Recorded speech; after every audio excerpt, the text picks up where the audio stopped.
Boa noite, bora conversar?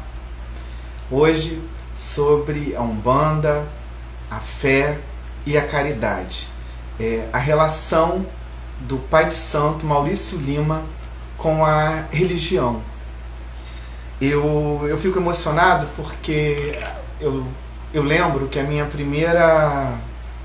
meu primeiro encontro, né, com a religião foi aos 5 anos de idade. 5, 6 anos, eu estava num terreiro perto de casa, era gira de criança, gira de herê e beijada, e eu ficava perto deles, doce, né, adoro doce, bala, sempre fui com milão, ficava ali perto deles, nem sabia, né, o significado dessa religião.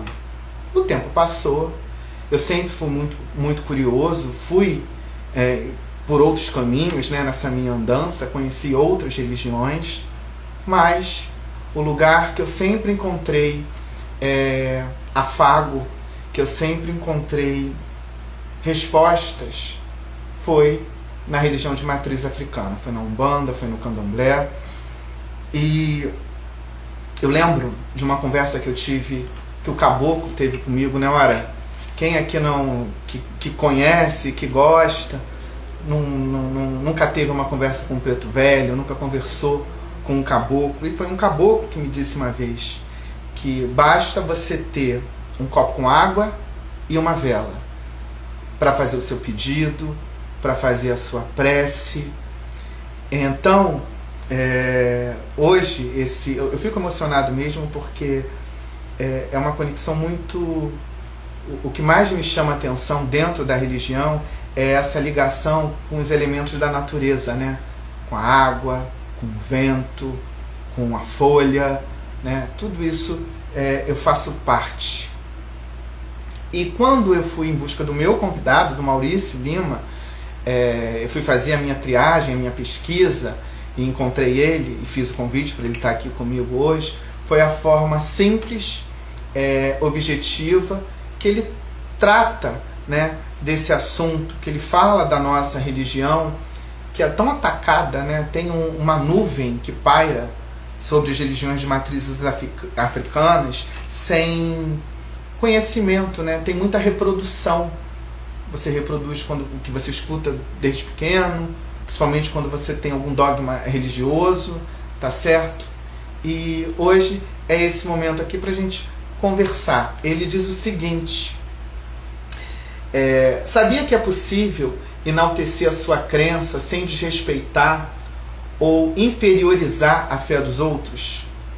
Independentemente se acredita em Deus, Jesus, Tupã, Olorum, Buda ou em qualquer outra coisa, sua fé ela é importante para você, mas não é uma regra para os outros. Então a importância de você respeitar a fé do outro.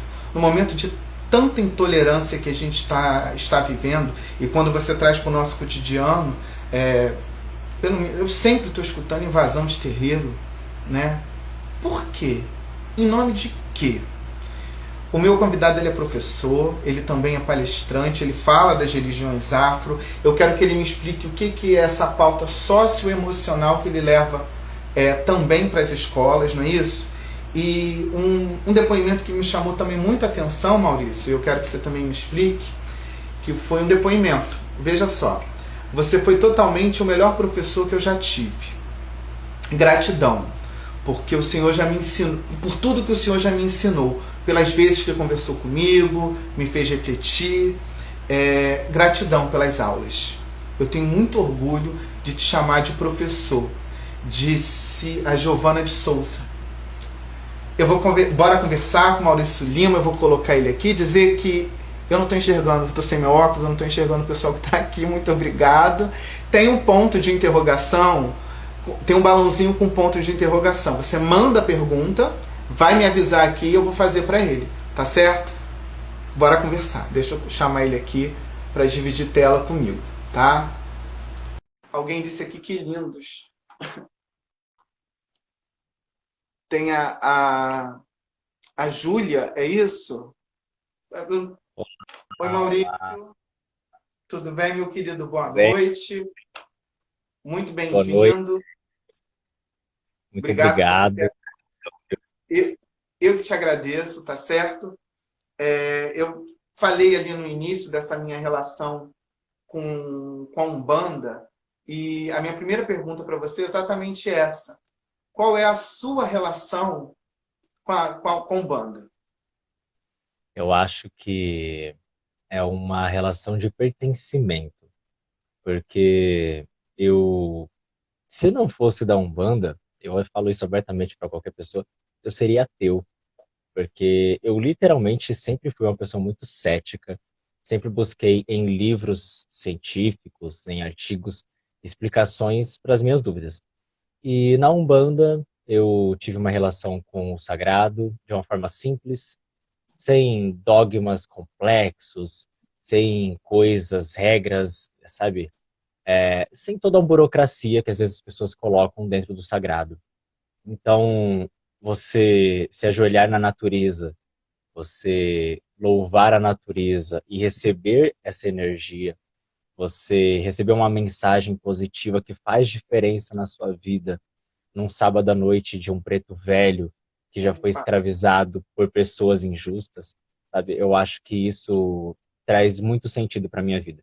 Então eu acho que eu pertenço a essa religião e não o contrário, a religião não pertence a mim. Então eu não tenho a verdade absoluta sobre tudo da religião, mas eu pertenço a ela e eu me encontro na espiritualidade que a Umbanda oferece. Maurício, você é muito novinho. Você tem quantos anos? Eu tenho 23 anos. Cara, que lindo isso, viu? Esse seu depoimento, essa sua fala. Vem cá, a sua família é do santo? Não, não. Minha família sempre, a maioria foi católica e algumas pessoas da minha família são evangélicas. Eu sou o primeiro a ser um bandista, então eu não tenho nenhuma influência da família para isso. Tá, mas como é que aconteceu isso? Você foi em algum terreiro e se encantou? Como é que foi esse seu início, essa sua chegada dentro da religião? Então, eu tive um certo problema de visão quando eu tinha 9, 10 anos de idade, e aí eu fui ficando cego. E quando minha cegueira já estava avançada, eu fui levado a vários médicos, mas nenhum exame constava nada. Então, minha madrinha, que é super católica, ela falou para minha mãe que tinha uma mulher que benzia pessoas próximo à casa dela e que poderia ajudar. Então, com isso, minha mãe, que também é católica, me levou lá e a mulher me perguntou algumas coisas, eu expliquei para ela as únicas coisas que eu via e que eu ouvia. E aí ela percebeu que, na verdade, eu sou médium. E então fizemos um tratamento espiritual, desbloqueamos essa parte da visão e, graças a Deus, estou aqui enxergando e a benzedeira é minha mãe de santo até hoje, graças a Deus. Você é de São Paulo. Isso, sou de São Paulo. De que região de São Paulo você é? Francisco Morato, próximo à cidade de Jundiaí. Que é o quê? Jundiaí é o quê? É interior de São Paulo? Então, Francisco Morato é a última cidade da Grande São Paulo. Jundiaí é um polo já no interior de São Paulo. Como é um polo industrial, muitas pessoas conhecem Jundiaí. Então a gente fala que é próximo a Jundiaí, mais do que próximo a São Paulo. Bom, você deve escutar muito isso, né? Uma das primeiras perguntas que as pessoas devem te fazer é isso. Eu já escutei. Já li aqui também passando, alguém perguntou assim, mas ele é novo. Ah, ele é muito. Você escuta muito isso, né, o Muito, Maurício? muito, muito. Já está acostumado. Aí, como é que acontece o pai de santo? Então, foi uma escolha que os guias da minha mãe de santo sempre falaram para mim e que eu deveria escolher literalmente se eu queria seguir isso, né, ou não, porque falaram para mim que eu realmente tinha a mediunidade e que não só a mediunidade, eu tinha sido escolhido pelos orixás, né, pelos guias, como um líder, né, e eu poderia me adequar a esse cargo. Então, eu poderia estudar mais, me preparar dentro da religião para exercer esse cargo. Quando eu completei 7 anos dentro do terreiro, foi feita uma sequência de obrigações, né, de procedimentos litúrgicos dentro da religião, para que eu assumisse o cargo de pai de santo. E aí eu aceitei esse cargo e exerço ele tranquilamente. Só que sempre tem essa dúvida, nossa, mas será que realmente é verdade? Porque ele é muito novo. Mas o que as pessoas têm que entender é que tem mais a ver com as experiências que você tem dentro da religião, tem mais a ver com os anos de dedicação que você tem dentro do sagrado, do que com idade física. Então, eu posso ser considerado novo por algumas pessoas, mas ainda assim eu tenho uma certa bagagem, não uma bagagem tão grande, mas tenho uma certa bagagem dentro da religião, que é a Umbanda. É Umbanda pura. Então, quando as pessoas me perguntam isso, eu acho que essa é uma das perguntas que eu mais respondo no Instagram. O pessoal sempre pergunta, qual é a sua vertente de Umbanda, né? E eu sempre fico sem resposta, porque eu cultuo os orixás, eu cultuo as entidades, como eu sempre aprendi, mas eu bebi de muitas fontes. Então, eu conheço pessoas do candomblé e minha mãe me permitiu, né, minha mãe de santo permitiu fazer isso. Conheço pessoas de candomblé, aprendi certas coisas. Minhas entidades me ensinaram muitas outras coisas que minha mãe de santo aprovou também. E com ela, minha mãe de santo, eu aprendi muita coisa da Umbanda Sagrada. Então, assim, minha mãe de santo é da Umbanda Sagrada, mas eu, né, comecei a estudar outras vertentes, outras coisas. Eu fui agregando conhecimentos, formas de cultuar os orixás de uma forma um pouco diferente. Então, eu acho que é uma Umbanda mesclada com cultos indígenas, que eu estudei bastante, com cultos africanos, que eu também me aprofundei um pouquinho. Então, é uma Umbanda que você tem que visitar para saber. É basicamente isso. Que fica aí em Francisco Morato, não é isso? O seu terreiro? Isso, Francisco Morato. Tá. Olha, alguém está dando boa noite aqui pra gente. A Paula está aqui. Deixa eu ver quem está aqui, o Maurício. Tem uma galera aqui com a gente, viu? Tem o Legal. Márcio. Sejam todos bem-vindos. Tem a Márcia. Deixa eu ver se chegou perguntas aqui para você. A Vicky. Eu vou colocar, porque eu achei bonitinho.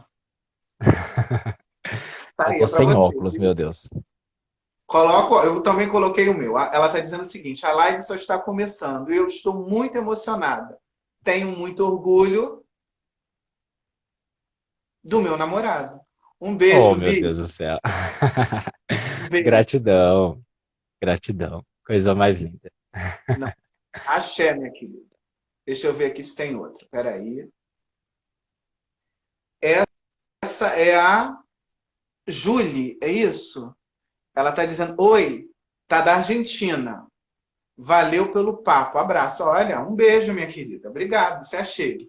De novo, quem quiser fazer alguma pergunta aqui nessa próxima hora para o Maurício, fica à vontade. Tem um balãozinho aí, você manda, que eu vou fazer para ele. Maurício, uma outra coisa que me chamou a atenção também, você já é professor. Sim, sim, eu comecei a lecionar com 18 anos. Eu entrei na faculdade com 17 Sim. e a escola estava precisando de professor eventual, né, para cobrir a falta dos outros professores. E tinha um cursinho pré-vestibular aqui perto, popular mesmo, dar aula voluntariamente. E eu comecei a dar aula voluntariamente nesse cursinho, ao mesmo tempo comecei a dar aula no estado de São Paulo, pela rede estadual. Então, desde os 18 anos eu leciono, já faz 5 anos que eu estou aí na luta como professor pela educação do Brasil. Me explica uma coisa, o que que essas pautas socioemocionais que você faz? E tem a ver com o depoimento da Giovana? Tem a ver isso? Tem um pouquinho, tem um pouquinho. Explica pra gente. É, eu me apaixonei pela filosofia, embora atualmente eu esteja dando aula de história, eu me apaixonei muito pela filosofia e eu fui ler muitos livros de filósofos, fui assistir palestras sobre isso e acabei conhecendo psicólogas no decorrer desses anos.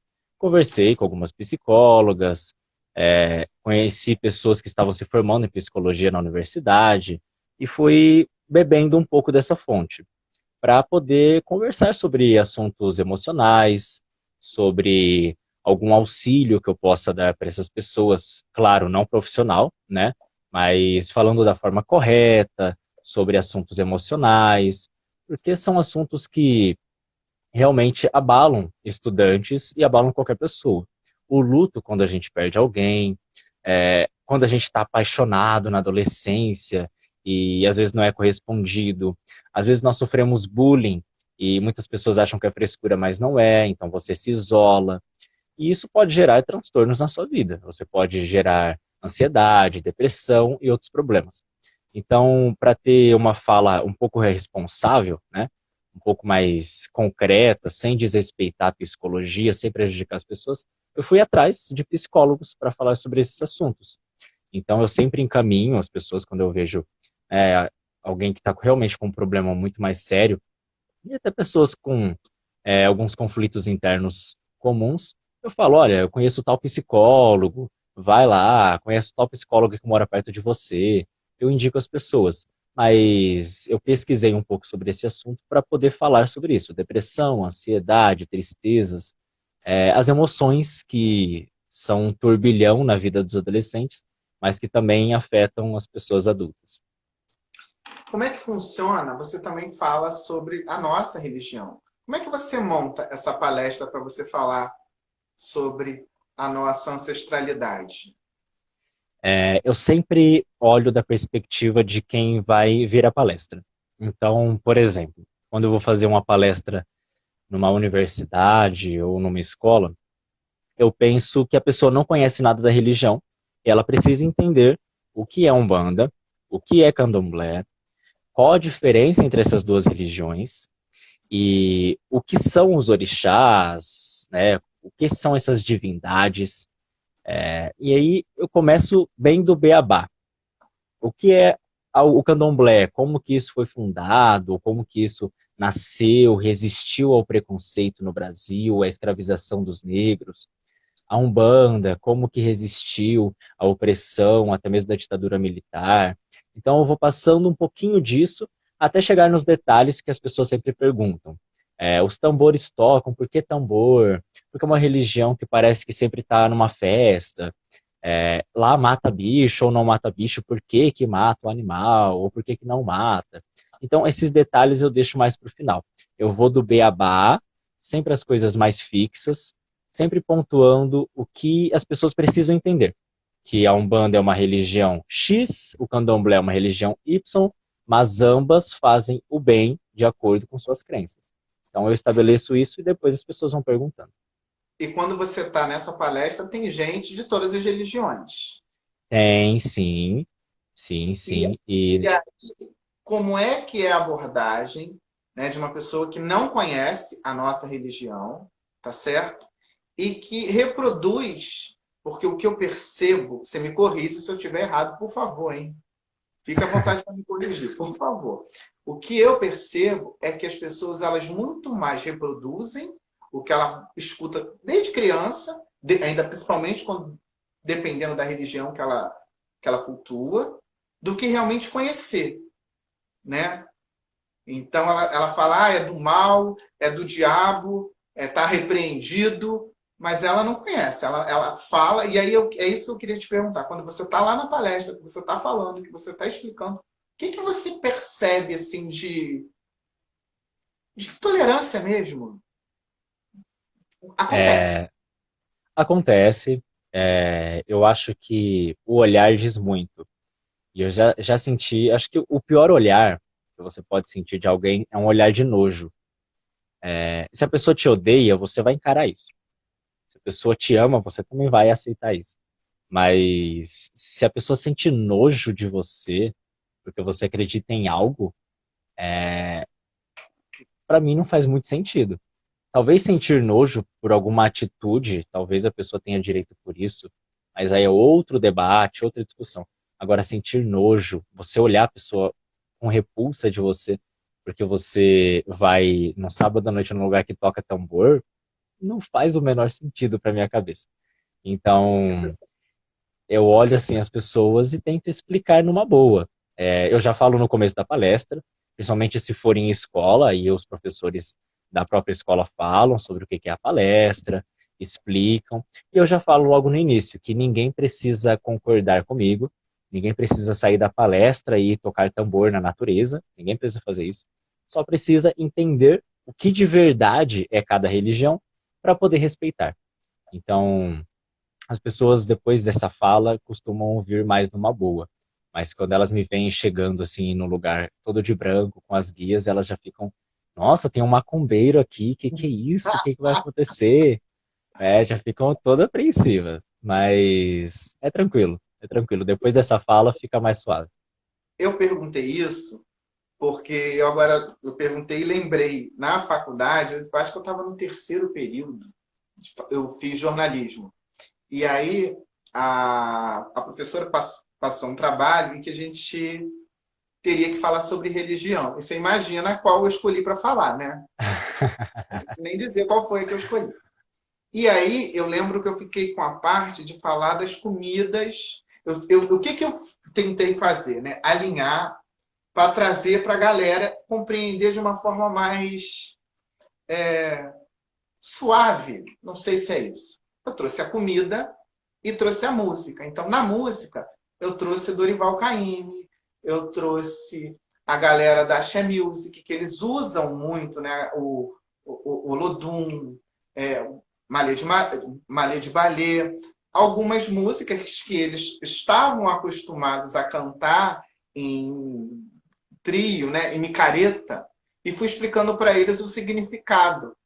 Olha, foi tão engraçado, porque assim, as pessoas cantam e não sabem o que estavam cantando. Então, sei lá, Exatamente. deixa eu pegar aqui um refrão de uma música. Dandalunda, que foi uma música que fez muito sucesso no carnaval no início dos anos 2000. E aí eu explicava que Dandalunda, Maimbanda, porque é uma saudação ao Oxum. Olha, as pessoas ficavam, o quê? Eu cantei isso? Que não sabiam o que estavam cantando. Só que eu expliquei, eu ia explicando. E aí, ao mesmo tempo que tinha essa repulsa, tinha explicação. No mínimo, que é o que você falou, a gente não quer que ninguém aceite nada, é só respeitar.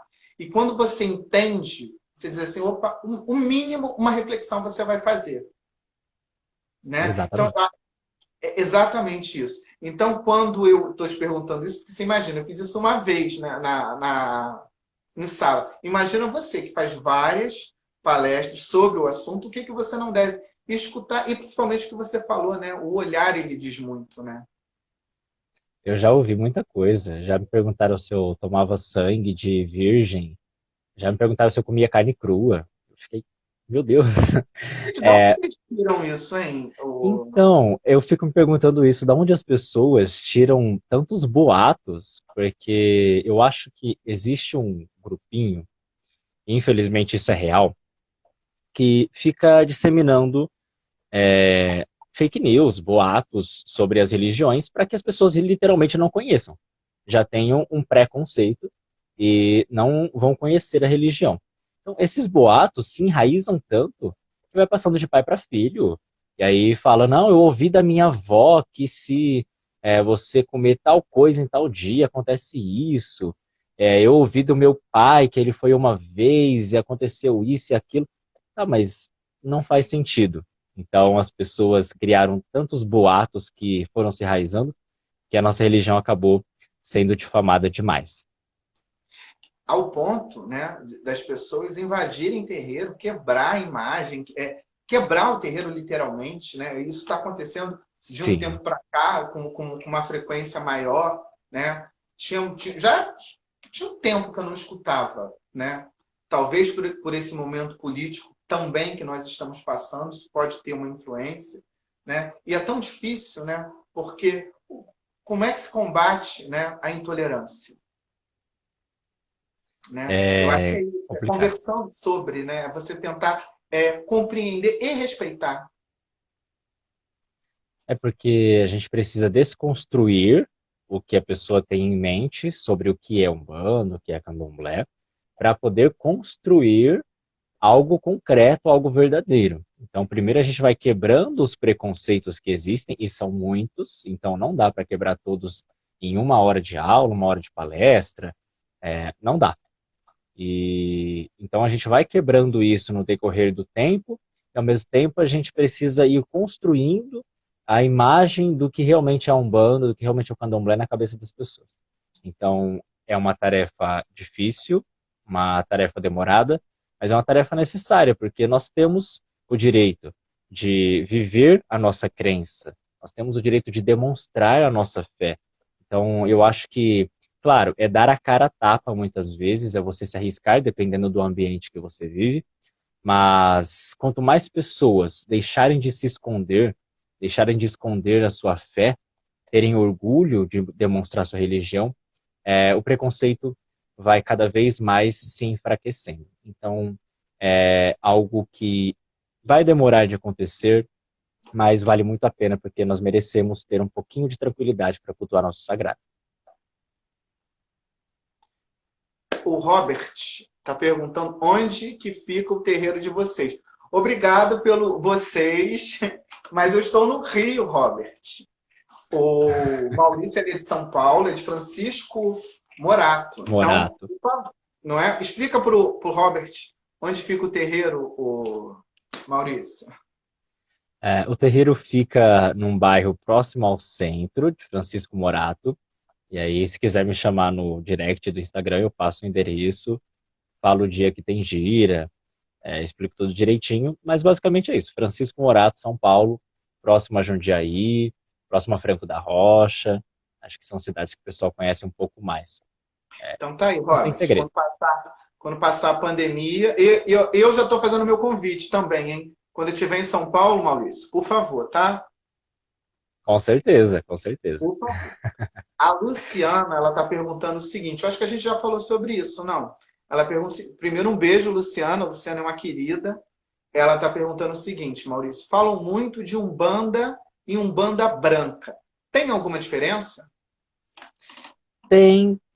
Porque assim, Umbanda, e pelo menos segundo a minha interpretação, claro que cada um tem a sua interpretação. Quando eu falo Umbanda, eu falo do conjunto de todas as vertentes que a Umbanda traz. Então eu falo, olha, a Umbanda, ela acredita nisso, nisso e nisso. Existem vertentes que vão falar diferente? Sim, mas no geralzão, existe um padrão do que as pessoas cultuam nos terreiros. Existe manifestação de espírito nos terreiros. Existe toque de atabaque na maioria dos terreiros. Então, existe o uso de guias na maioria dos terreiros. Então, assim, não é uma regra, mas é uma característica. Então, eu falo da Umbanda, o grupo geral dessas vertentes. Agora, a Umbanda branca, pelo menos a que eu conheço, é uma Umbanda muito mais próxima do espiritismo. Uma Umbanda mais ligada à mesa branca, como as pessoas costumam conhecer, que é uma Umbanda mais tranquila, mais calma, que tem a sua força, que tem seus conhecimentos, mas que tem essa característica de ser um pouco mais próxima do culto do espiritismo.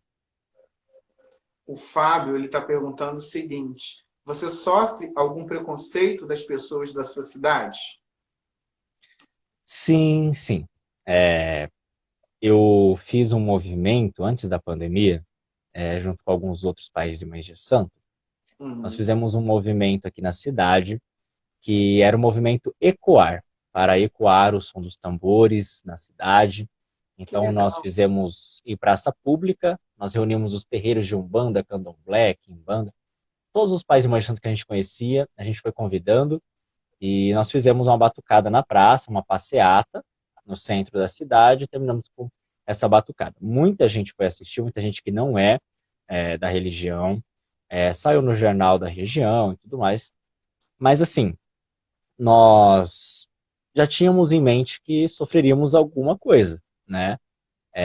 A gente foi passando, teve um ou outro olhando estranho, teve gente que quis xingar, mas eu sempre dou a cara a tapa, isso é. Eu sempre vou saindo assim, mostrando minha fé sem problema nenhum, não imponho a ninguém, mas eu não escondo. Então toda sexta-feira eu uso branco para ir trabalhar, para qualquer lugar. Eu uso branco e coloco uma guia específica que eu tenho. E eu vou, ando de ônibus, ando de trem, vou ao supermercado do jeito que eu estou. E as pessoas olham estranho, tem isso eu reparei depois de um tempo, pegando o mesmo ônibus, que a pessoa que senta ao meu lado todo dia, na sexta-feira ela não senta. É mesmo. Então, eu acho super interessante, porque são coisas que a gente vai adquirindo com o tempo, essa percepção. Essa pessoa não senta ao meu lado na sexta-feira. Inclusive, ninguém senta ao meu lado na sexta-feira no ônibus. Tá o lugar lá. Nos outros dias, o pessoal senta. Na sexta-feira, que eu tô de Isso, branco, com as guias, ninguém senta. ninguém senta. Você É vê, né, uma coisa Maurício? simples, mas acontece. Não, e aí entra dentro daquilo que a gente estava falando, né? Reproduz, né? Mas não sabe o que é o significado, não é? Identifica aquilo como algo que não é bom, não é? E foge, e se afasta. Por isso que é tão importante, eu acho, que quando você diz assim, não, dia de sexta eu pego minha roupa branca, minha guia e vou para o meu trabalho. Esse momento aqui a gente está falando da nossa religião, é importante sim, né? Exatamente por essa intolerância, por essa discriminação. Enfim, deixa eu ver se tem mais alguma pergunta aqui, Maurício. Eu acho que é parecido. Não, a Liliane, ela está perguntando o seguinte: você sofre algum preconceito por ser um pai de santo tão jovem? Já aconteceu. Já aconteceu de uma pessoa. Isso já faz alguns anos. Já aconteceram várias vezes coisas do tipo. Uma mãe. Minha mãe de santo, né? E eu fomos atender uma mãe de santo antiga que tinha deixado de cultuar os orixás há muitos anos. E ela foi ser atendida com um guia meu. Ela atendeu, né? Tranquilo, o que ele falou, ela aceitou aquilo. Só que em outro momento ela falou que não queria passar comigo porque ela sentia confiança na minha mãe de santo, que é mais velha. Então ela falou com essas palavras, tipo, é mais velha, tipo, só por isso. Então, assim, ela passou com a entidade, meio que gostou, mas ela não sentiu confiança por eu ser jovem.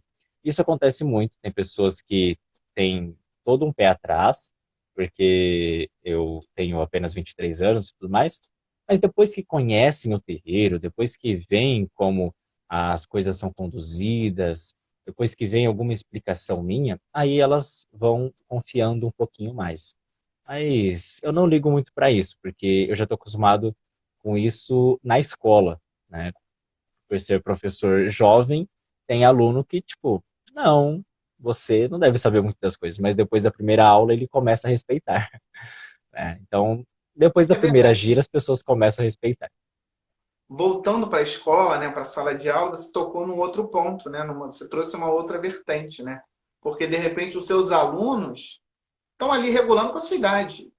Não é isso? Você dá aula para que série? Sim,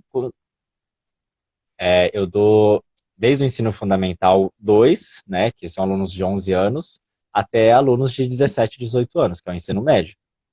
Então, quando eu Então entrei são na escola, uma eu porta toda. literalmente dei aula para gente mais velha do que eu, porque tinha aluno repetente, né, que Uhum. tinha 18 anos e eu tinha feito 18 anos. Ele era coisa de 1, 2 meses mais velho do que eu. Então, aconteceu, né? Mas, assim, eu costumo ter uma afinidade muito rápida com os estudantes, porque eu acho que acontece meio que o inverso. Os estudantes, eles se ligam mais ao professor jovem do que a um professor mais velho. Não deveria acontecer. Deveria ter ligação com todo mundo, independente da idade. Mas acontece. Então, às vezes eu tenho uma certa dificuldade, mas depois da primeira aula vai. Só que com a maioria é tranquilo. Voltando aqui agora, a gente foi para a escola, agora vamos voltar para o terreiro. Acho que também essa é uma pergunta clássica que você deve receber, que você deve responder muito. Acho que todo mundo, né, que frequenta tem essa pergunta aí. O Flávio, ele pergunta o seguinte: o que você tem a dizer sobre sacrifícios de animais em rituais? Eu acho que é uma coisa tranquila. Como assim, Maurício? Você é cruel com os animais? Não. Aí eu vou separar uma coisa da outra agora. Quem mata animal de verdade, quem é cruel com animal de verdade, Na minha opinião, tá? Não estou falando em nome da Umbanda, estou falando em nome, né, próprio. Quem mata animal de verdade, quem é cruel com animal de verdade, é fazendeiro. São os grandes fazendeiros, donos da Sadia, Perdigão, Seara, porque esses caras, eles matam bilhões, eu estou falando bilhões, de animais por ano. Enquanto o candomblé mata o quê? Um galo por sábado, ou menos que isso, porque não é todo sábado que tem toque. Então, embora na Umbanda, na maioria das vezes, né, na maioria das vertentes não tenha o sacrifício animal, eu levanto essa bandeira do candomblé, porque é um culto de 5.000 anos. O culto aos orixás existe há 5.000 anos. Então, são 5 milênios. O cristianismo existe há 2.000 anos e já é considerado muito antigo. Imagine um culto de 5.000 anos, que é o culto dos orixás. Então, existe uma diferença cultural. O sacrifício existe sim dentro do candomblé, mas não é um sacrifício que faz o animal sofrer em grande escala. É um sacrifício que respeita o animal, inclusive que consome a carne do animal por completo. E as pessoas não sabem disso. As pessoas às vezes olham um despacho que é feito por alguém completamente irresponsável, um despacho com uma galinha inteira, um despacho com um bode no meio de uma estrada de terra. Isso não é Umbanda nem Candomblé. Isso é uma pessoa que talvez use o nome da religião para ganhar dinheiro com os outros, uma pessoa que talvez não teve uma formação muito boa dentro do Candomblé, dentro da Umbanda, porque o sacrifício que é feito dentro do Candomblé se utiliza toda a carne do animal e não é algo em grande escala. Então não mata 30 galinhas de uma vez só. Agora, a indústria da carne mata bilhões de animais por ano. Então vamos diferenciar uma coisa da outra. Não, quando você falou dos fazendeiros e tudo, eu não sei se é o caso, eu esqueci de quem foi, Flávio que fez a pergunta? Eu não lembro. Acho que foi Flávio, né, que eu já tirei daqui. Eu te faço outra pergunta, Flávio. Você come frango, carne, ou você é vegano? Só uma pergunta. Porque geralmente quando eu escuto, quando alguém me pergunta sobre isso, eu diz assim, mas no candomblé mata bicho. Eu não aceito, acho maldade. Aí eu devolvo a pergunta. Eu falo assim, mas vem cá, você come frango no seu dia a dia? Você come bife? Tá. Vai pro churrasco, vai pra Vai pro feijoada. churrasco. É aquela delícia, aquela asinha, aquela linguiça, uma delícia? Tá. Aí eu devolvo a pergunta e fica no ar, né? Vamos ver se chegou outra pergunta aqui, Maurício. Ih, essa eu não sei responder, não. O Cleiton está perguntando o seguinte. Eu também não entendi. Você entendeu a pergunta? Então, por favor. Pessoa de Oxalá recebe Exu ou Pombagira. Recebe Exu ou Pombagira? Sim, tá? Eu sou de Oxalá, eu incorporo Exu, incorporo Pombagira, sem problema nenhum. Agora, vamos lá o detalhe.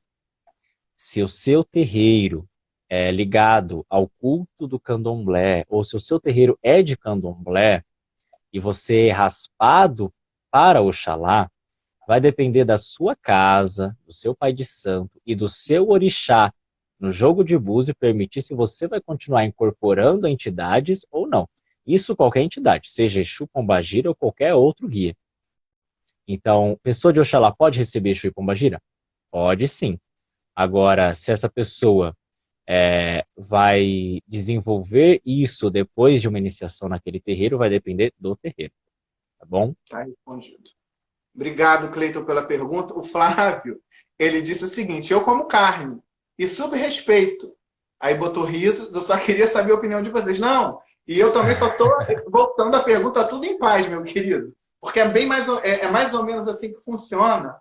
Você nem fez nenhuma pergunta atacando nem nada. Foi realmente só uma dúvida aí que você quis tirar. Mas, geralmente, a gente é atacado, né? Quando vem essa questão do sacrifício. Sim.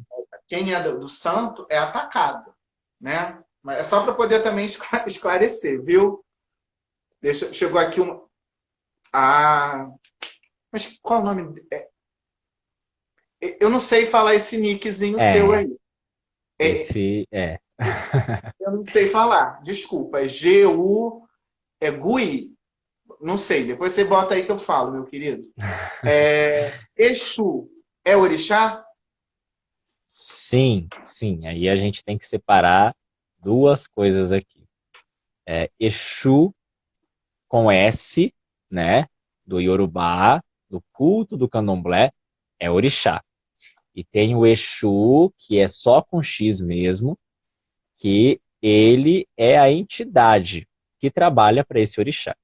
Então nós temos os espíritos que são Exus, que são espíritos que trabalham com descarrego, que encaminham alma, que encaminham nossas mensagens, que nos protegem. E tem Exu Orixá, que é o Senhor mensageiro, o Senhor que leva e traz as energias entre a terra e o céu, o mundo dos orixás e o mundo dos humanos. Então, existe a divindade Exu, existe a entidade Exu.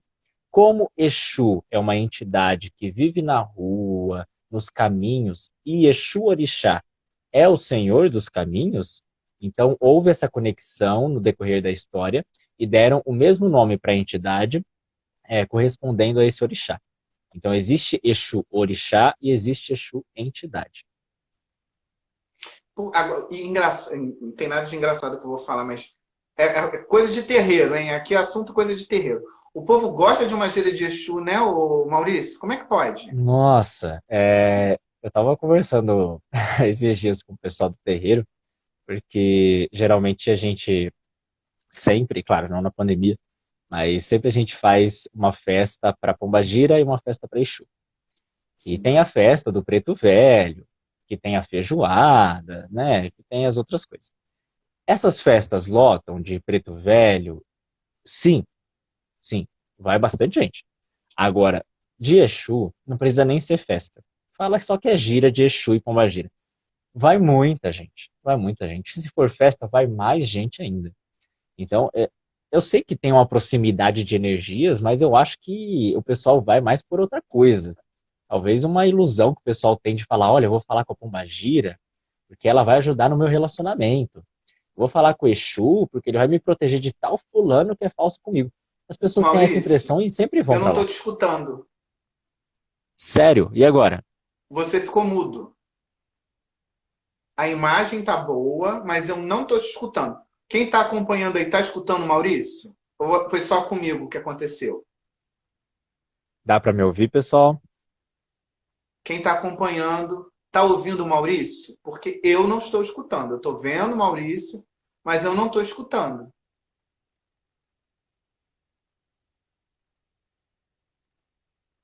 Sim, o pessoal está escutando o Maurício?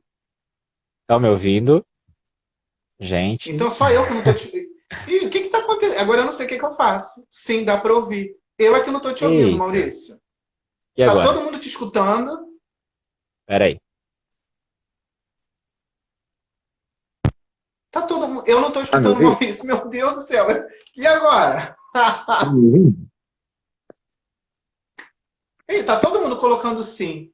E eu não sei o que eu faço. A gente sai e volta? E agora?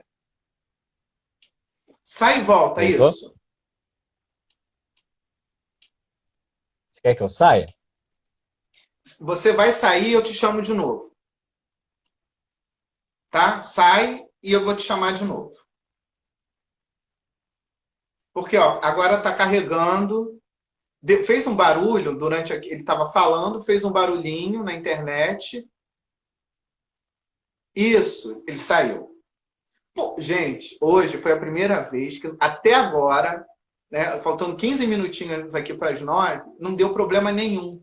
Eu falei, olha, Instagram hoje bombando, coraçãozinho.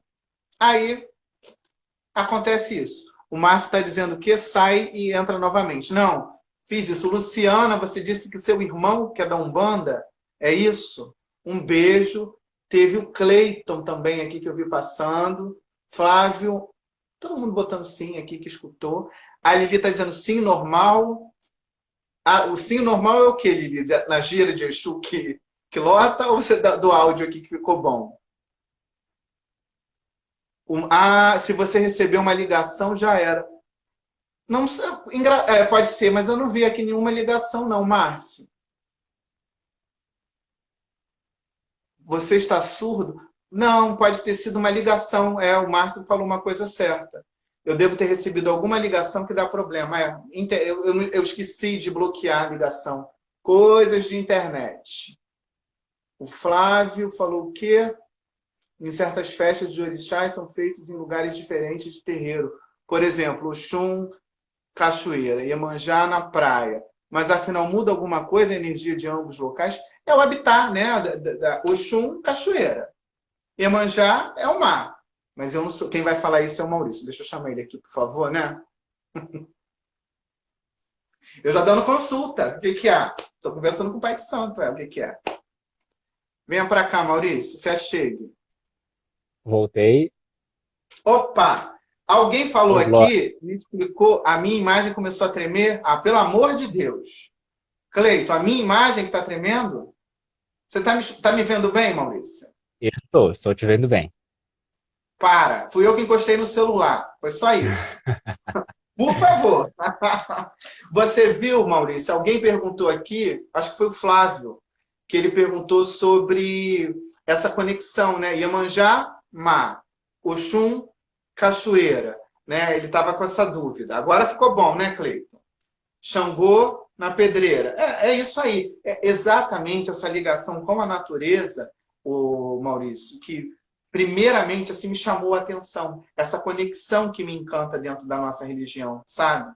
De você estar contemplando o mar e estar nessa simbologia, né, do orixá, na energia, como bem disse aqui a Luciana. É isso. Pode Dá falar, para me Maurício. ouvir? Dá, eu estou te ouvindo. É que as pessoas agora estão repercutindo aqui que estava tremendo. É porque o celular, eu encosto aqui, ele treme. É só isso. Programação normal. Pode falar, Maurício. Eu recomendo para o pessoal que quer compreender por que a gente se liga tanto à natureza, a ler um texto sobre Deus de Spinoza. Vai no Google, é domínio público. Tá. Você vai É no o Google, coloca Deus de Spinoza. de Spinoza. Isso. E é um texto um pouquinho, um texto médio. E ele vai falar sobre a natureza, vai falar sobre por que a natureza deveria ser sagrada, ser considerado o corpo de Deus, ou a manifestação do próprio Deus que as pessoas tanto cultuam. Porque, lendo esse texto, você começa a se questionar, por que eu paro e fico a vida inteira querendo um paraíso, sendo que eu tenho a oportunidade de construir um paraíso aqui? Por que eu não aproveito o paraíso que eu já tenho? Porque essa terra não é ruim. Nós temos a praia, nós temos os rios, nós temos as montanhas, os vales. Por que nós não transformamos esse planeta num paraíso para a gente, em vez de ficar dizimando esse planeta, as vidas que tem nele, ficar degradando a natureza que é tão bela e tão importante para a nossa existência?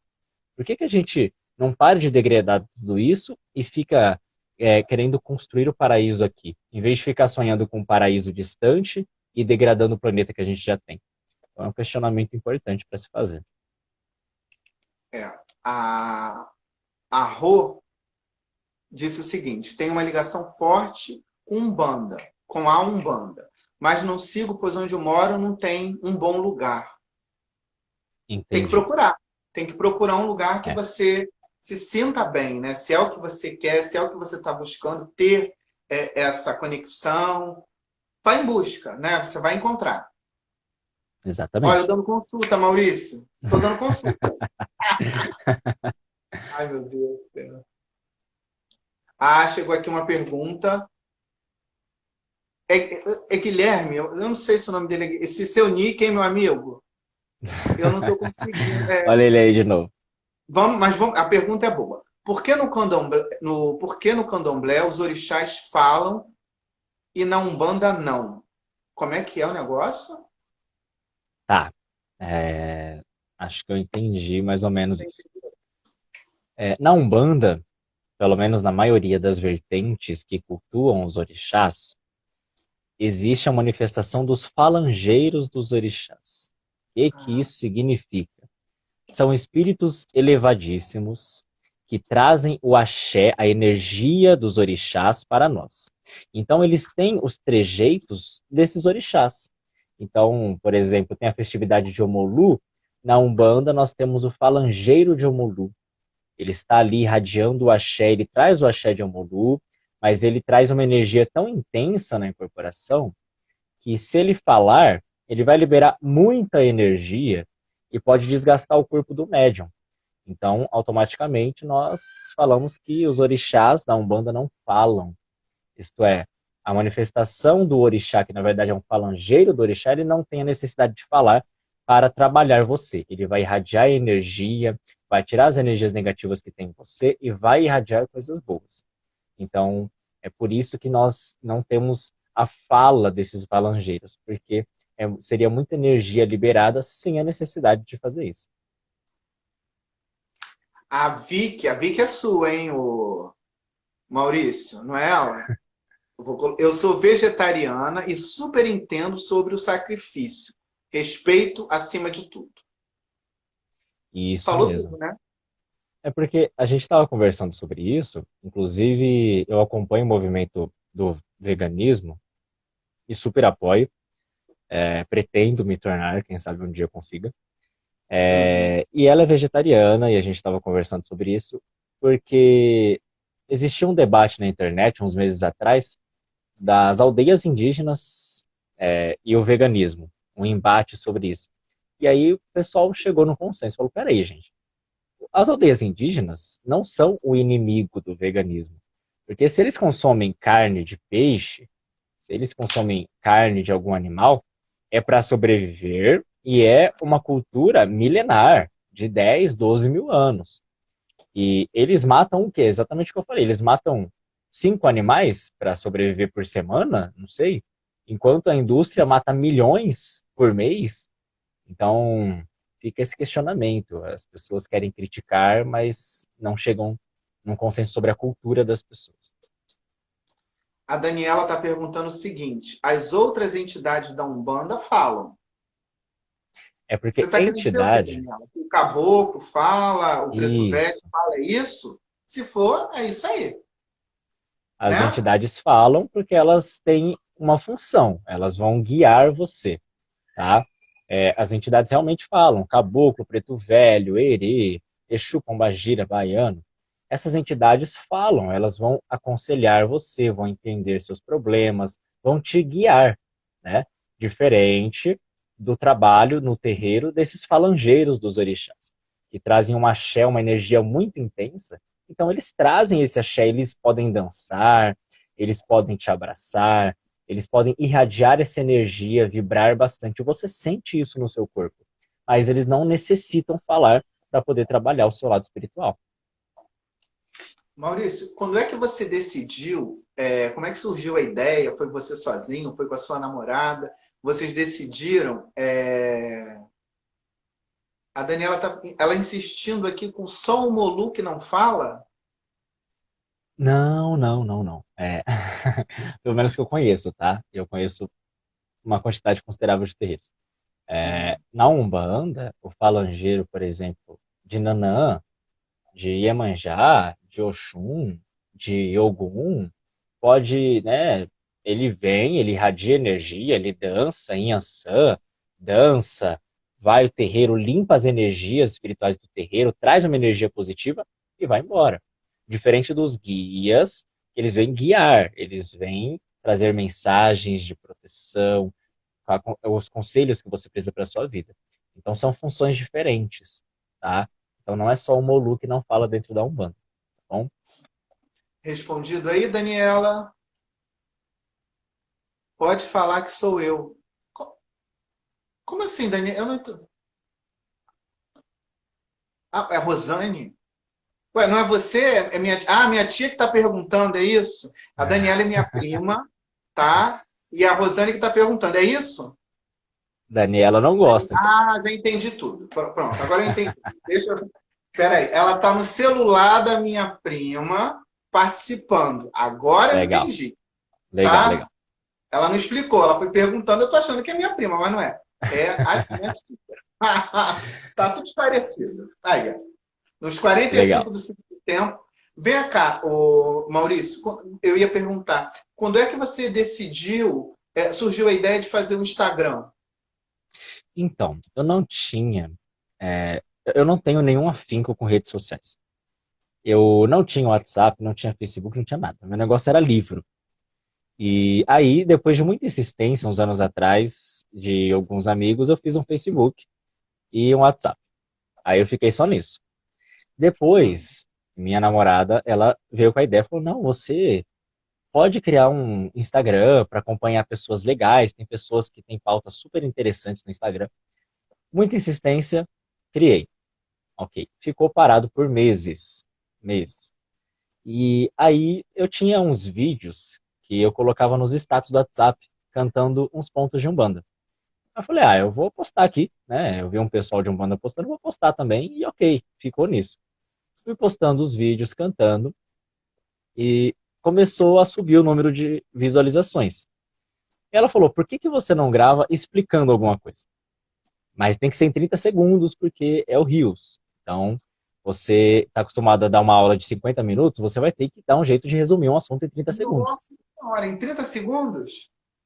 E aí eu falei, tá, mas tem aquele vídeo longo, né, que é o IGTV lá, e dá para gravar um vídeo longo.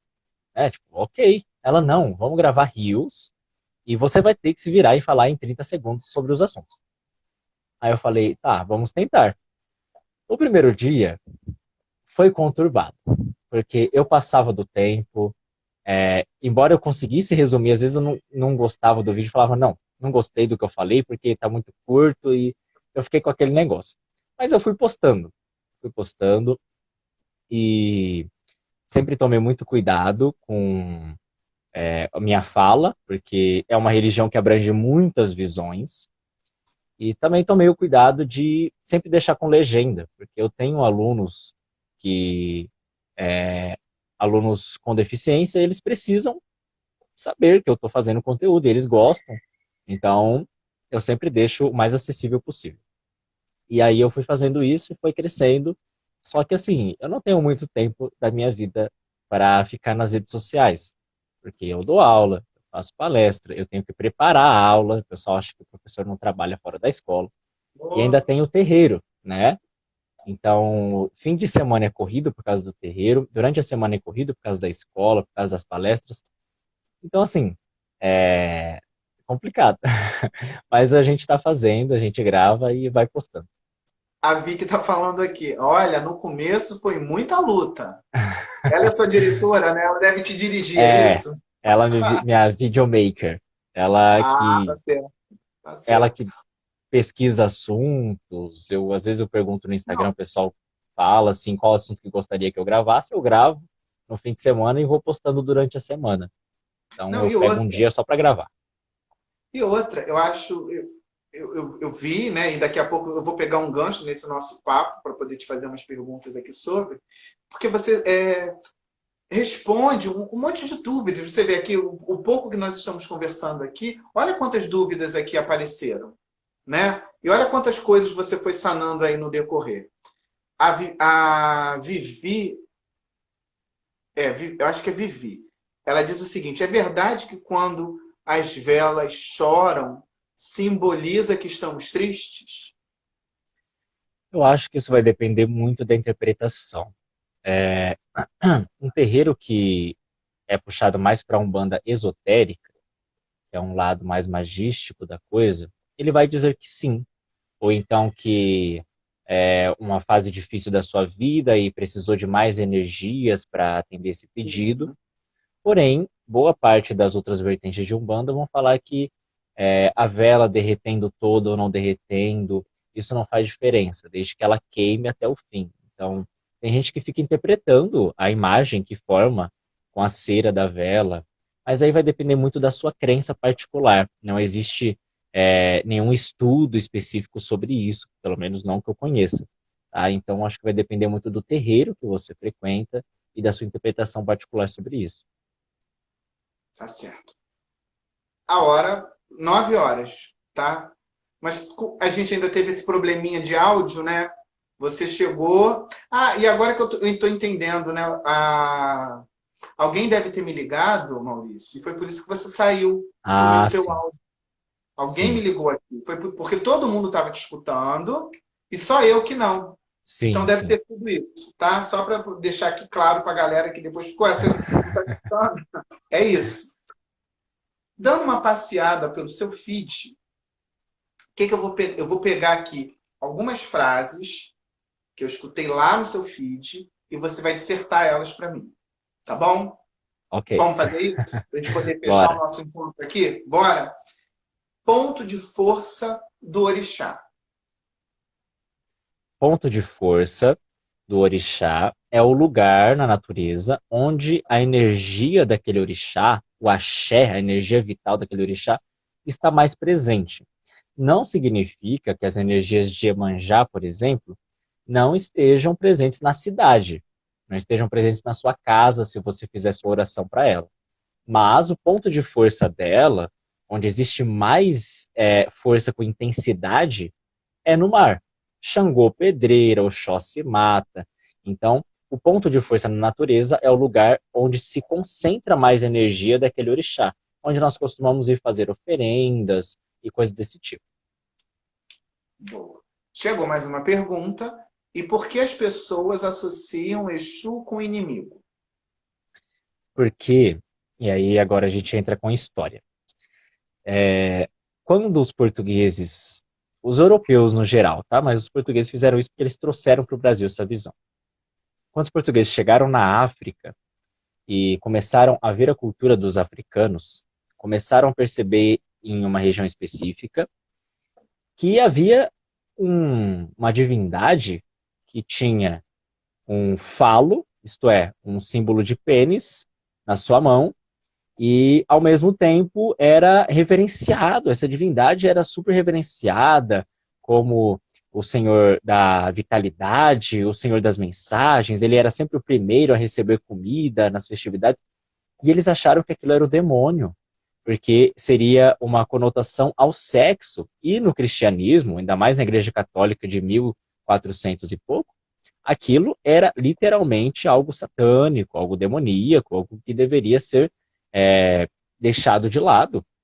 Então, começou a vir essa crença para o Brasil de que Exu é o demônio, de que Exu tem traços do diabo, sendo que, na verdade, o candomblé e a umbanda não creem numa figura maligna em si. Pelo menos a maioria das vertentes não acreditam nesse ser maligno que seja o diabo. Então, veio desse preconceito dos portugueses com a cultura africana e chegou até os dias atuais, por causa da escravização dos negros africanos no Brasil. Então, as pessoas associam Exu com o inimigo porque os portugueses associaram Exu com o diabo no século ali 15, 16, tá bom? Esclarecido. Agora, outra que eu peguei lá no seu feed. Umbanda não é só Exu e Pombagira. Exatamente. Porque as pessoas, a gente falou aqui, as pessoas sempre vão em festa, em gira de Exu e Pombagira. Tem 20 visitantes na gira de Preto Velho, tem 50 na de Exu. Então, as pessoas, quando iniciam, elas não. Tem gente em alguns terreiros que não estão nem preocupados em saber seu orixá. Querem saber qual é o nome da sua pombagira, qual é o nome do seu É, Exu. Por quê? Porque as pessoas, infelizmente, estão se envaidecendo com a figura da pombagira, com a figura do Exu. Claro, pombagira é uma mulher empoderada e as mulheres devem se empoderar, sim. As mulheres devem se libertar das amarras que a sociedade tem, dos preconceitos machistas que nós vivemos. Porém, você tem que conhecer as mensagens do seu preto velho, do seu caboclo, do seu erê. Você deve conhecer essas entidades, porque também são entidades que podem te ajudar muito no seu lado mental, no seu lado emocional, no seu emprego, enfim, na sua vida. Então, Umbanda não é só Exu e Pombagira. Exu e Pombagira são importantes? Com certeza. Mas Umbanda não se resume a eles. hashtag fica a dica, hein? Galera que está aí acompanhando, fica a dica. Eu conheço uma galera que adora gira de. Só para ir na gira de Exu. Fica a Sei dica. também, conheço bastante. É. É, Exu é o primeiro a ser exaltado na gira. Sim, isso vem do candomblé. porque Exu, ele é o mensageiro entre o Orum e o Aie, isto é, entre o céu e a terra. Ele é o mensageiro.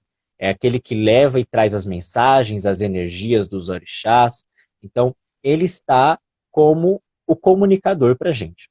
Se ele faz a comunicação, eu preciso saudar primeiro ele, para ele levar minha mensagem, ele levar minhas energias que eu necessito e trazer as que eu preciso também. Então, eu preciso saudá-lo para que eu consiga receber aquilo que eu quero. Então, na gira, no trabalho, para que as energias dos orixás cheguem com segurança, para que as entidades venham fazer esse trabalho tranquilamente, com equilíbrio, eu preciso reverenciar o dono desses caminhos por onde essas energias vão passar, que é Exu. Então, existe no candomblé esse culto a Exu sempre é o primeiro a receber oferenda, sempre o primeiro a ser reverenciado, e esse culto migrou para a Umbanda, essa característica migrou para a Umbanda, então nós cantamos, geralmente, em boa parte das vertentes de Umbanda, cantamos para Exu primeiro, no começo da gira, para proteger a casa, para abrir os caminhos para o bem, e que o mal não ache passagem. Maurício, eu estou encantado com você, tá? Gratidão. Estou encantado com você. A Maria está dizendo aqui, olha, eu estou adorando a live. Eu também. Chegou Gratidão. uma, chegou uma outra pergunta. O que é Exu Mirim? Exu Mirim é uma entidade que surgiu em meados... Surgiu assim, né? Começou a ser conhecida em meados de 1950 para 1960. Exu Mirim começou a ser cultuado na gira de esquerda, porque simplesmente começaram a manifestar crianças nas giras de esquerda de alguns terreiros, principalmente no Rio de Janeiro. Então, como que surgiu tudo isso? Não tinha um nome para dar para essas crianças. Então o pessoal fala, tá, é um Exu pequeno, é um Exu criança, então é um Exu Mirim. Inclusive, Mirim é uma palavra do Tupi, né? É uma palavra indígena, significa pequeno, então é um Exu pequeno. É uma entidade que conhece os segredos, as intenções, principalmente as intenções das pessoas. Então, Exu Mirim é uma entidade que sempre vai misturar, porque nós temos intenções misturadas de diversas maneiras, sentimentos turbulentos dentro de nós, a dúvida e a fé, a confiança e a descrença, tudo isso dentro da gente, com base nas pessoas que nós conhecemos, os orixás. Então, Exu Mirim representa isso. Por isso que Exu Mirim é uma entidade que mistura doce com salgado, mistura algo quente com algo frio. É sempre a mistura de energias para chegar na sua intenção, nos seus problemas mais ocultos, para trabalhar você dentro desses segredos. Aquilo que você não fala, mas te magoa. Aquilo que você não mostra, mas te machuca. Então, Exu Mirim, mesmo sendo uma criança, ele vai desamarrando esses nós que tem internamente em você, fazendo você rir, mas trabalhando sua espiritualidade no oculto, no escondido, no segredo. Então, Exu Mirim é uma ótima entidade para você conversar. Tá? Então, a gente não precisa desse preconceito porque é uma criança de esquerda. É só uma entidade fazendo a caridade de uma forma diferente, mas fazendo bem para a gente. Está esclarecido. O Danilo disse que está adorando. Não, o Danilo ele disse saudade de desabafar com o Preto Velho. Ah, eu também, Danilo. Ih, bom, né? O Cleiton disse que está adorando também a live. Poxa, gente, que bom, que bom. Obrigado também, viu? Galera tá aqui. Alguém disse que faltou a aula para poder ficar. Ah, Danilo Ribeiro. Ó, matando aula da faculdade para acompanhar a live. Meu Deus do céu. Eu não sei se isso é bom ou ruim. Para pensar. A Júlia está dizendo lugares onde só ele não terminou, Júlia. Aí não dá. Entendi. Lugares que só o pequeno consegue chegar, né? Exu Mirim. Ah, tá. Você é de... Ó, tá vendo? O Maurício já matou. Vem cá, o Danilo Ribeiro, ele pergunta, não sei se você já respondeu. Qual a principal diferença entre a um... Não, você não falou, não. Boa pergunta. Qual a principal diferença entre a Umbanda e o Candomblé? Vou tentar resumir isso em segundos, Por como eu ando favor, fazendo. envie-os. Candomblé é um culto aos ancestrais, às divindades africanas, que existe há 5.000 anos. Tomou forma de religião, tomou esse nome no Brasil, lá na Bahia, mas é um culto que existe há 5.000 anos. Então, tudo se remete à África. porque são cultos da África. Então, roupas africanas, cânticos em Yorubá, que é uma língua africana. Então, candomblé, olhos voltados para a África. Umbanda, olhos voltados para o Brasil. Entidades brasileiras, caboclo, a figura do indígena. Preto velho, a figura do negro que foi escravizado e resistiu à escravização. Então, nós temos figuras de espíritos que trabalharam aqui no Brasil fisicamente, que viveram no Brasil fisicamente, e que trabalham hoje em dia espiritualmente na Umbanda. Então, candomblé, África, orixás, divindades.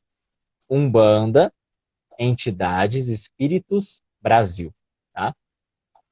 Esclarecido. A Vicky adorou o em rios, responder em rios. Não, já aprendi com o Maurício. Quando for para falar, ele já aprendeu que tem que ser em 30 segundos, é só falar isso que ele vai rapidinho. É isso. Mais uma pergunta. Agora, não é pergunta. Agora eu estou voltando para o seu feed. Aqui eu acho que acabaram as perguntas. A Luciana disse que está adorando. Uma aula. Maurício, Gratidão. uma aula que você viu. Valeu demais. Forçar um relacionamento sem reciprocidade é forçar a infelicidade do outro por carência e egoísmo. Isso, não sei se é isso que você quis dizer, tá, Maurício? Você vai... que eu só peguei aqui o lance e você vai dissertar. Mas eu acho que também está dentro das pessoas que procuram a religião para poder tentar interromper o destino que aquela pessoa tem para viver. A pessoa tem que ficar com você porque ela quer. Porque ela te ama, porque ela quer ficar do teu lado. Não adianta você fazer algo para ter essa pessoa, porque, olha, tem prazo de validade e volta tudo ao contrário. Então, pensa bem quando você vai procurar. E, de novo, a religião, a nossa religião, é o bem. O mal é quem está lá, o ser humano, né, que vai lá buscar e fazer o mal. Pensa nisso. Maurício, eu acabei falando aqui porque eu escuto muito isso, né? Tem gente que procura para poder mexer no destino do outro. Tem que ter muito cuidado para você fazer isso. Né? Quer dizer, para fazer não, você não deve fazer isso. Exatamente. De novo, imagina, eu ficar com alguém, tá uma coisa que eu não consigo imaginar, eu ter alguém na minha vida porque eu mexi no destino dela para poder ficar comigo. Ah, pelo amor de Deus, que falta de amor próprio. Exatamente. Mas foi isso que você quis dizer também? Eu já acabei respondendo, porque, enfim. Sim, porque se você se ama, você vai entender que você não merece nada forçado, você não merece migalhas. Se você precisou forçar a pessoa para ficar com você, a pessoa não te ama. E você não merece alguém que não te ama na sua vida.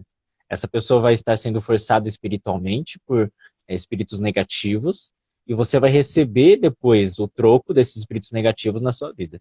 Então, primeiro, não vale a pena. Segundo, se você é para fazer um trabalho, que seja um trabalho para amor próprio, para você se amar e escolher coisas boas na sua vida.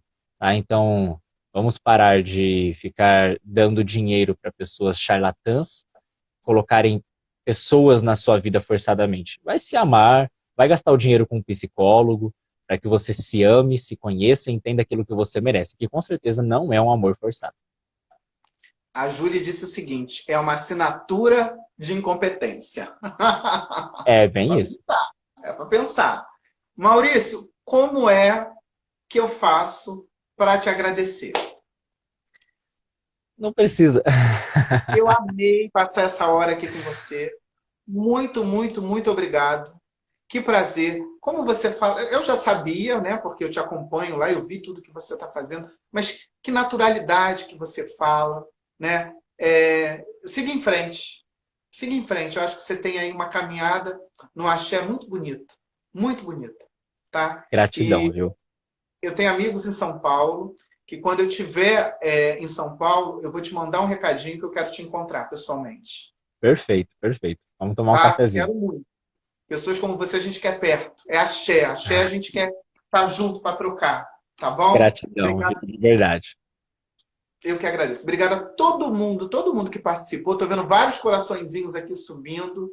Só posso dizer para vocês, muito axé, viu? Muito axé. Muito obrigado. Axé, Danilo. Axé, Cleiton. Axé em dobro para todo mundo que está aqui retribuindo. A Júlia disse 2 fofos. Cheguei no final. Façam mais. Vamos combinar mais à frente fazer um novo Sim, encontro? sim, Aí a gente com vai fazer o certeza. seguinte, já até tive aqui uma ideia. Eu vou botar uma caixinha, as pessoas vão mandar, ou durante aqui o papo, igual fizeram hoje, vai mandando as perguntas e a gente vai tirar, quer dizer, a gente. O Maurício vai respondendo, tá certo? Querido, Gratidão, viu? De verdade, gratidão pelo convite, pela oportunidade. Gente, gratidão por ter acompanhado e, enfim, só posso agradecer muito axé para você, para as pessoas que te acompanham, que estiveram aqui presentes na live. Espero que nós possamos realmente nos encontrar novamente aqui, viu? sacramentado, já está aqui em breve. Pode aguardar, antes do final do ano, Maurício vai Isso aí. voltar aqui para fazer o nosso axé, o nosso encontro. Um beijo no teu coração, viu, meu querido? Muito obrigado. O mesmo a você. Gratidão. Tchau, Tchau, gente. tchau. Tchau. Boa noite. Tchau. Boa noite.